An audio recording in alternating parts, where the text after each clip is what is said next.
Tonight's big story. The government has unveiled its plan to break the cycle of youth crime. It says the $53 million program will help thousands of young people and focus on proven prevention strategies. Critics, though, say it's nothing new and does nothing for the victims of young offenders. Ram raid after ram raid after ram raid, 357 so far this year. And in their wake, shop owners picking up the pieces and taking up weapons. Be careful. We keep a hockey stick for those people and I'm not scared. To curb youth offending, the government's pumping a further $53 million into existing community-led youth programs. In South and West Auckland, ram raiders younger than 14 will be referred to a social wellbeing board and given wraparound support. And there'll be more funding for youth employment, training and therapy programs. What we're doing here is expanding and extending what has already been proven to work. The opposition says that's code for nothing new. A lot of it feels like it's window dressing and lovely, but actually is it really delivering against serious repeat offenders, and what is it doing to support victims? We are doing kids no favours by wrapping them around with cotton wool. Seymour says he'd rather wrap them in ankle bracelets and serious consequences.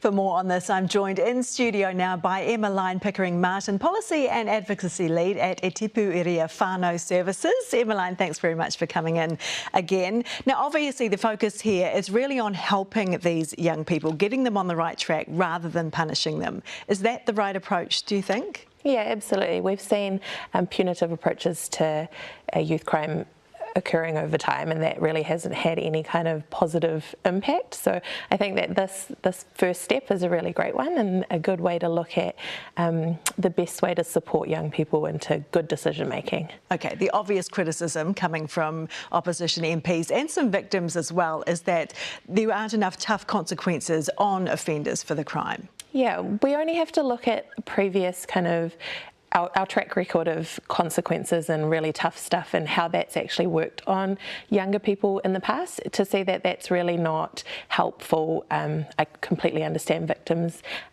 deserve to be looked after and deserve their feelings to be heard and validated, but also we need to consider the longer term social impacts of really punitive approaches to young people very early on in their long-term life.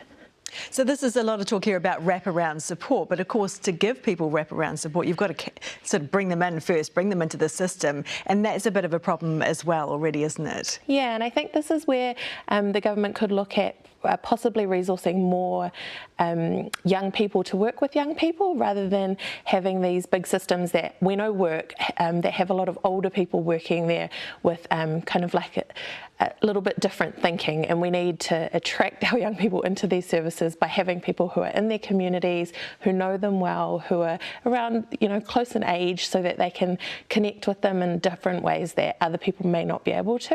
And I think this is where maybe if we looked at kind of investing in youth coaches or young people who work in community services, that would be a better way to kind of bring people into. So this is before any offending has even happened? Yeah. So looking at social workers who are young and social workers who are in communities already, because we have a lot of that around Aotearoa now. So maybe reinvesting part of this into that service would be great. Okay, so a step in the right direction, but we need more sooner.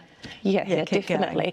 Youth crime is one symptom of a wider societal issue, and we know that that's happening with poverty and homelessness and the cost of living and all that sort of stuff. So we really need to address the big issues and keep these little steps going as we. Okay, Emmeline, thanks so much for your thoughts as always. Kia ora.